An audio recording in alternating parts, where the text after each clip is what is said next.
ആളുകൾക്ക് മുഴുവനും അദ്ദേഹത്തോട് വെറുപ്പായി. അദ്ദേഹത്തിൻ്റെ ഉമ്മ പറയുമായിരുന്നു, ഇന്നെൻ്റെ മകൻ ഈ വീട്ടിലേക്ക് വന്നിട്ടില്ലായിരുന്നുവെങ്കിൽ സ്വസ്ഥതയോടെ ഉറങ്ങാമായിരുന്നു. ഇന്ന് ഞങ്ങളുടെ ഉപ്പ വന്നില്ലായിരുന്നുവെങ്കിൽ സമാധാനത്തോടു കൂടി ഞങ്ങൾക്ക് ഇരിക്കാമെന്ന് പറയുന്ന മക്കൾ, അതുപോലെ ഭാര്യ, അവരെല്ലാം അദ്ദേഹത്തെ വിമർശിക്കുകയും അദ്ദേഹത്തെ ശകാരിക്കുകയും ശപിക്കുകയും ചെയ്തിരുന്നൊരവസ്ഥയിൽ എല്ലാവരും കൂടി അദ്ദേഹത്തെ ഒരു പോലീസിൻ്റെ കൈകളിൽ ഏൽപ്പിക്കുകയാണ്.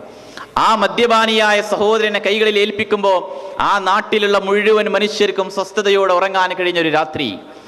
അങ്ങനെ എല്ലാവരും സ്വസ്ഥതയോടെ ഉറങ്ങുമ്പോൾ അദ്ദേഹത്തിൻ്റെ ഭാര്യയ്ക്ക് സമാധാനത്തോടു കൂടി ഉറങ്ങാൻ കഴിയുന്നുണ്ട്, മക്കൾക്ക് സമാധാനത്തോടെ ഉറങ്ങാൻ കഴിയുന്നുണ്ട്. അതുപോലെ തന്നെ അദ്ദേഹത്തിൻ്റെതായ എല്ലാവർക്കും, നാട്ടുകാർക്ക് മുഴുവനും സമാധാനത്തോടെ ഉറങ്ങാൻ കഴിയുന്നുണ്ട്. പക്ഷേ ഒരാൾ മാത്രം ആ നാട്ടിൽ ഉറങ്ങുന്നില്ല, മഹാനായ അബൂ ഹനീഫ റഹ്മത്തുള്ളാഹിൽ കുഫി. ആ അബൂ ഹനീഫ ഇമാം നേരെ അദ്ദേഹത്തെ പോലീസിൻ്റെ അരികിൽ ചെന്നുകൊണ്ട് അദ്ദേഹം രാത്രിയിൽ നമസ്കരിക്കുന്ന മഹാനായ അബൂ ഹനീഫ റഹ്മത്തുള്ളാഹിക്ക് രാത്രിയിൽ അദ്ദേഹം വലത്തെ ഭാഗത്തേക്ക് ചെരിഞ്ഞു കിടക്കുമ്പോൾ ഉറക്കം വരുന്നില്ല.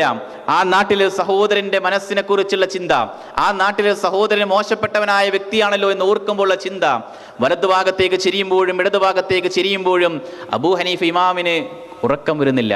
അദ്ദേഹം നേരെ പോലീസ് സൂപ്രണ്ടിൻ്റെ അരികിലെത്തിയിട്ട് സ്വന്തം ജാമ്യത്തിൽ ആ മദ്യപാനിയായ സഹോദരനെ മോചിപ്പിച്ചുകൊണ്ട് സഹോദരൻ്റെ തോളുകളിൽ കൈകൾ വെച്ചുകൊണ്ട് പറയുകയാ, അല്ലയോ സഹോദര, ഇന്നലെ രാത്രി നിന്റെ വീട്ടിലുള്ള മുഴുവൻ ആളുകളും സമാധാനത്തോടെ ഉറങ്ങി, നിന്റെ നാട്ടുകാരുറങ്ങി, പക്ഷേ എനിക്ക് മാത്രം ഉറക്കം വന്നില്ല. കാരണം നാളെ റബ്ബിൻ്റെ കോടതിയിൽ നീ ചെയ്യുന്ന തിന്മ മദ്യപാനമാണ്. മദ്യപാനം എന്നത് ഉമ്മുൽ ഖബാഇസ് ആണ്. മഹാനായ അലി ഇബ്നു അബീ ത്വാലിബ് റളിയല്ലാഹു പറഞ്ഞു, മദ്യപാനം എന്നത് തിന്മകളുടെ മാതാവാണ്. മദ്യപിച്ചു കഴിഞ്ഞാൽ പിന്നീട് അവന് വ്യഭിചരിക്കാൻ തോന്നും, മോഷ്ടിക്കാൻ തോന്നും, എല്ലാം അവൻ അനുവദനീയമായ രീതിയിൽ തോന്നും. എന്തേ? മദ്യപാനം ആ രീതിയിലുള്ള സ്വാതന്ത്ര്യമാണ് നൽകുന്നത്. അതുകൊണ്ട് നീ ഈ മദ്യപാനം കാരണം നിന്റെ വീട്ടുകാർക്ക് അത് ഇഷ്ടമല്ല, നിന്റെ കുടുംബക്കാർക്കൊന്നും ഇഷ്ടമില്ല, ഉപേക്ഷിച്ചുകൂടെ എന്ന് ചോദിക്കുമ്പോൾ മനഃശാസ്ത്രപരമായ ട്രീറ്റ്മെൻറ്റിലൂടെ പരിവർത്തനം വന്ന മദ്യപാനിയായ സഹോദരൻ ഇനി ഒരിക്കലും എൻ്റെ കൈകൾ കൊണ്ട് ഞാൻ മദ്യം സ്പർശിക്കയില്ല എന്ന് പറയുന്നു. എന്തിനേറെ ഈ ചരിത്രങ്ങൾ എവിടുന്നാണ് കടന്നു വരുന്നത്? സ്വഹാബത്തിൻ്റെ ജീവിതമാണ് അവർക്ക് പ്രചോദനം. അബൂ ഹനീഫ ഇമാം പഠിപ്പിക്കുന്നത് ഈ ചരിത്രമാണ്. മഹാന്മാരായ സ്വഹാബിവര്യന്മാർ വിശുദ്ധ ഖുർആനിലൂടെ മാറ്റം സംഭവിച്ച ചരിത്രങ്ങൾ നമ്മൾ കേട്ടിട്ടുണ്ട്. മഹാനായ ഉമർ ബിൻ ഖത്താബ് റളിയല്ലാഹുവിൻ്റെ ചരിത്രം നമ്മൾ ഒരുപാട് കേട്ടതാണ്. ഖുർആനിൻ്റെ പാരായണം കേൾക്കുമ്പോൾ മാറ്റം സംഭവിച്ച സ്വഹാബിവര്യൻ, പ്രവാചകന്റെ സ്വഹാബിവര്യന്മാരുടെ ഓരോരുത്തരുടെയും ചരിത്രങ്ങൾ എടുത്ത് പരിശോധിക്കുമ്പോൾ അവരിലൊക്കെ സംഭവിച്ചൊരു മാറ്റമുണ്ട്. അള്ളാഹുവെക്കുറിച്ചുള്ള ഓർമ്മ വന്നത് വിശുദ്ധ ഖുർആനിൻ്റെ പാരായണം കേട്ടതുകൊണ്ടാണ്. നബി സല്ലല്ലാഹു അലൈഹി വസല്ലമയുടെ ജീവിതം തന്നെ അറിയാമല്ലോ.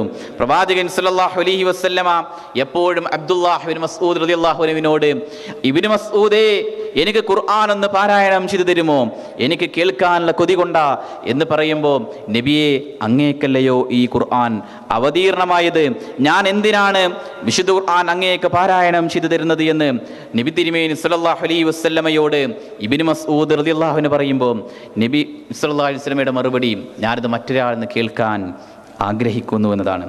ഇന്നി ഉഹിബ്ബു അൻ അസ്മഅ മിൻ ഗൈരി, മറ്റൊരാളിൽ നിന്ന് ഖുർആൻ കേൾക്കാൻ ഞാൻ ആഗ്രഹിക്കുന്നു ഇബ്നു മസ്ഊദേ, എനിക്കൊന്ന് ഖുർആൻ ഓതിത്തരുമോ എന്ന് നബി സല്ലല്ലാഹു അലൈഹി വസല്ലമ പറയുകയും അങ്ങനെ ഫഖറഅതു അലൈഹി സൂറത്ത് നിസാ ഇബ്നു മസ്ഊദ് റളിയല്ലാഹു അൻഹു ഓതുമ്പോൾ നബി തിരുമേനി സല്ലല്ലാഹു അലൈഹി വസല്ലമ വളരെയധികം ശ്രദ്ധാപൂർവ്വം ഖുർആൻ കേൾക്കുകയാണ്.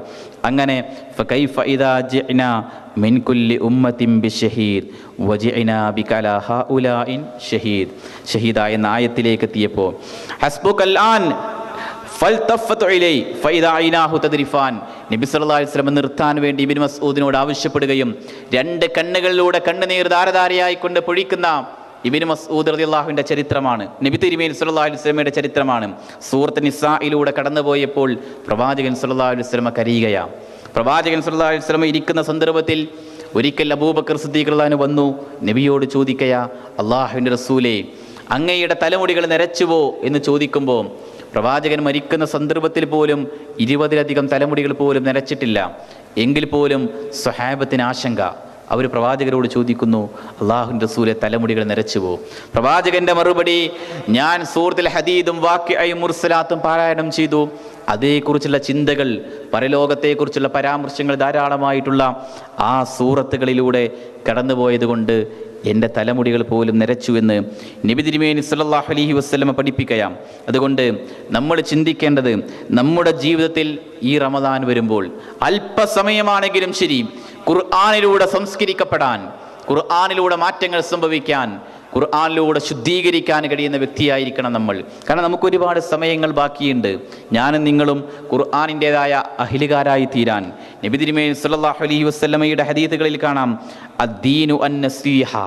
ദീൻ എന്ന് പറഞ്ഞാൽ ഗുണകാംക്ഷയാണ്, നസീഹത്താണ്. അതുകൊണ്ട് നബി തിരുമേനിയോട് വീണ്ടും ചോദിക്കുക, ലിമൻ, ആരോടുള്ള നസീഹത്ത? റസൂലുള്ളാഹിയുടെ മറുപടി, ലില്ലാഹി വലി കിതാബി, അല്ലാഹുവോടും, വലി കിതാബിഹി, അവൻ്റെ ഗ്രന്ഥത്തോടും, വലി റസൂലിഹി, അവൻ്റെ പ്രവാചകരോടും, വലി അഇമ്മത്തിൽ മുസ്ലിമീൻ, അതുപോലെ തന്നെ മുസ്ലിങ്ങളിലെ വലിയ ആളുകളോട്, നേതാക്കന്മാരോടും, വഅമ്മതിഹിം, അവരിലെ പൊതുജനങ്ങളോട്, സാധാരണക്കാരോടും, അവരോടൊക്കെയുള്ള നസീഹത്താണ് ദീൻ എന്ന് പറഞ്ഞു കഴിഞ്ഞാൽ. ആ ദീനിൻ്റെ കാര്യം പഠിപ്പിക്കുമ്പോൾ കിതാബിനോടുള്ള നസീഹത്ത് അതെങ്ങനെയാണ് നമ്മൾ നിറവേറ്റുക? ഖുർആൻ പഠിക്കുക, ഖുർആനിൻ്റെതായ അവസരങ്ങൾ ഉപയോഗപ്പെടുത്തുക, അത്തരത്തിലുള്ള ചർച്ചകളും വേദികളും